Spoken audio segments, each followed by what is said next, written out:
番の三岡直樹さんからご質問いただきました。三岡さんどうもありがとうございます。はい、3つですねご質問いただいてるんで、一つずつお伝えしますね。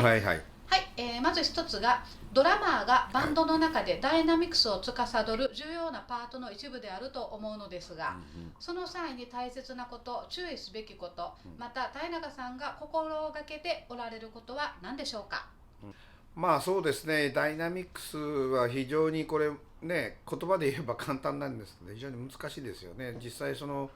時のね演奏するメンバーによって全然違うしね。ただまあ僕がいつも心がけてるのは、僕の仕事っていうのはやっぱりスイングさせるっていうことでね、2ビートと4ビートの違い、あとはまあそのあれですよね、音色の問題ですよね。どこでこの音を出すか、やっぱり常に綺麗な音っていうのはね大事なことです。ただドラムはやっぱり荒々しい、例えば特にスネアなんかもね、スネアからこうアクセントでねシンバルこうね叩いた時、ベースドラムと一緒にねクラッシュした時のねフロアタムがブラッバーンっていく時とかね、そういうそのまあアグレッシブなね音も出せるわけなんで、まあ綺麗な音が出せないとそのアグレッシブも生きてこないっていうかね。まあ結局音色ってことがまあ一番こう大事になってくると思うんですけど、あとはやっぱりですね、いろんな音楽を聴いて、ビッグバンドも聴けば、ビッグバンドがどうやってここでその例えばシャフトコーラス、セカンドコーラスとかあるじゃないですか。あそこでどういうふうにブワーッと盛り上がってるとかね、ピアニッシモからブワーッといったりとか、例えばそういう音楽もやっぱりたくさんこう聴いてですね、で自分のそのボキャブラリーじゃないんですけど、そのやっぱりこうそういうものを常に持ってね持ってると、いろんなそういう似たようなケースが出てきますから、その時にそういう反応をしてバンっていくとかね、そうするとこのダイナミクスのこの出し方っていうのがだんだん分かってくるんじゃないかなと思いますね。でまあやっぱりバラードはバラードですよね。やっぱブラシでこう叩いて、で最後の、まあ、エンディング最後の時だけ、マレット使ってバンってやるとかね、これはもうみんながやってることなんですけど、ただやっぱりそのブラシにねミディアムテンポでブラシやった時も、やっぱりこのブラシのこの小粋なねこう綺麗な音、ブラシの本来のブラシの音色の音をやっぱり追求するっていう。でそのブラシからスティックに入った時のねそのダイナミックスランって一発入るね、そこでもっとね変わりますからね。そんなわけで、僕はそのいろんなやっぱり聴いてきたね音楽、あと自分が経験した時のここだっていうの一発、それを大事にしていつも考えてます。そんな感じです。はい、ありがとうございます。では2つ目ですね。スインググルーヴ感を生み出すことにおいて、ドラマーとベーシストの関係は非常に大切だと思うのですが、お互いに相手を聞いたり提案をしてみたりとか、そのやり取りの際にキーポイントとなるようなことはどういうところでしょうか。またその醍醐味なんかも教えていただけると嬉しいです。よくね僕の生徒さんがね、田中さんこういう時はどうすればいいんですかという質問されるんです。なんかセッション行ったんですけどベースの人と合わなかったとかね、そういうことをよく言われるんですけど、やっぱそれは一緒にやろうというようにねやっぱ努力しないとダメですね。であまりにもやっぱずれるとやっぱ話し合うことですよね、ベースプレーヤー。例えば僕はこう一緒にやってて、なんかベースがものすごく前行ってるように思うんだけどどうなのかなって話し合う。ベースプレーでもいろんな人がいますから、ものすごく前行く人、意外とオンタイムね、インテンポの人、オンタイムの人もね、あとちょっと重い人、いろいろいますから、やっぱそれに歩み寄ってね、例えばものすごく前突っ込む人にはちょっとこっちがレイバックしてあげる。でもうインテンポの人は全くノープランジャスね、インテンポで。でもたる人にはちょっとプッシュしてあげるっていう感じね。そうやってそうするとお互いに向こうもなんかいいとこで叩いてくれてるなっていうのは分かるから、そうすると気がついたらいいとこでもうインポケットに入っちゃってですね、グルーブできるですかね、ガーっていけるんじゃないかなと思いますね。であとはなかなかね三岡君なんか忙しいからね、ドラマーの人と練習もそんなにできないと思うんだけど、たまにねこうドラムとベースだけでねスタジオでも入ってね2ビートですね、例えばブルースでもいいですから2ビートからね、延々2ビートやって、例えばまあこのくらいのねミディアムテンポから、まあ、まあこうやってで2ビートしばらくこうやってですね、今2ビートの中でもいろんなやり方があるし音の使い方もあるから、お互いにこうなんかね、例えばベースプレーがいいことやればドラマをニコッとするだろうしね、その辺のこう2ビートをしばらくやって、よしじゃあ4ビートいこうかっつってこう2ビートから4ビートに入るっていうのがこれね醍醐味なんですよね。やっぱデンデンデンデンデンデンデンデンデンデンポンってデンポンデンデンデンポンポンね。で2ビートが4ビートいった時にやっぱりこうグルーブつかね、ドラムのシンバルレガートで一緒にグーっていくとやっぱり気持ちいいですよね。うん、でもうとにかくねスイングっていうかね、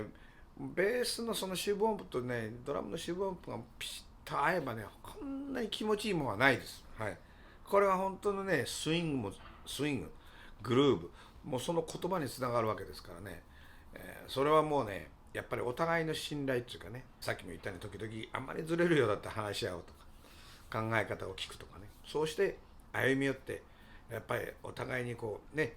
聞き合う、お互いに愛し合って演奏するっていうことが大事だと思います。はい、そんな感じです。はい、ありがとうございます。もう一つですね、はい、質問なのですが、ドラムのソロで福さんのように歌う、メロディーの聞こえるドラミングをするためのコツではないと思うのですが、心がけ、もしくは練習方法というか、どのようにすれば歌うドラムが叩けるか、一言では言い難いことかもしれませんが、アドバイスがあればぜひお願いしますということです。ね、はい、まあね本当に一言じゃなかなか言えないんですけど、これはねもうねメロディーが聞こえてくるっていうのはね、これも例えば僕は常にねメロディー歌ってるわけですね。うん、で例えばメロディーが歌いきれない時はコード進行、コードの流れでねあーってこう感じながらね自分で歌いながら、まあ叩くわけなんですけど、でやっぱりその日のピアニストホームプレイヤーたちのねやっぱこうフレーズがあるじゃないですか。そういうのもちょっとこうね残ってたらそれをこう印象的にね、例えば A セクションでそれを使ってみたりとかね、スターバダバダスターバダバってやったらスターバダバダスターバダバダってね、こういうでまあよくねあると思うんですけど、例えばパーンともうドラムに振っちゃったらどこ叩いてるか分かんない人ね、僕が聞いてても彼はどこ叩いてるのかっていう人がいるんですけど、やっぱり AABA だったら AA ねこう言って B のとこでやっぱりこう今 B だよっていうような感じでね雰囲気を変えたりとかねすると周りの人間もよく分かるしね、そうすると自然とそのなんかメロディーが聞こえてくるっていうかね、まあそういうことになるんですけど、まあ僕はもう本当にメロディーを常に浮かべてですね叩いてますね。で練習方法っつってもね、自分のスタジオでねなかなかそのね曲を叩くっつってのはねあんまりやらないです。例えばブルースだったらブルース、リズムチェンジだったらリズムチェンジね、そんなのはまあ自分でこうね歌いながら叩けるけど、歌物なんかっつうのはもうその時の雰囲気によってねいろんなアイデアが出てくるし、その時にどんなことがねカムザアップっていうかね、どんなものがパッと出るか分かんないんですけど、まあ本当に一番大事なやっぱメロディーをね大事にしてそれで叩くっていうことですね。で僕の最初のそのニューヨークで出会ったね1978に出会ったねジョージョ・ジュニア、パパ・ジョーのね息子さんですけど、もう彼ほどねもうメロディーが聞こえてくるんですかね、シンギングなねスイングドラマ本当にいなかったですね。もう絶妙だ、もうメロディーがポーッと聞こえてくる、もうハラロンフラロンフラロンフラロンフラロンフラロンもう全部ねつながっちゃってる、もう聞いててね気持ちいいぐらい、まあもう本当によく歌うドラマでしたね。本当にね昔のそのレコードなんか聞いてもらうと、まあ、グレートドラマはみんなちゃんとねメロディックなねドラムソロやってますよね。フィリー・ジョーにしてもブレイキにしても、はい、やっぱりその辺の大先輩たちのですねもうレジェンドのその、そういっぱい聞いてですね、そういうそのちょっとこう美味しいとこをいただいてですね、で自分のものにしてでね演奏するっていう形でね、メロディーを大事にですね叩いてもらいたいなと思いますね。で勉強の仕方っていうのはもうとにかくいろんなレコードを聴いてですね、自分が好きなフレーズをいただいてですね、で自分のフレーズに昇華して、叩くということで、ね、あとは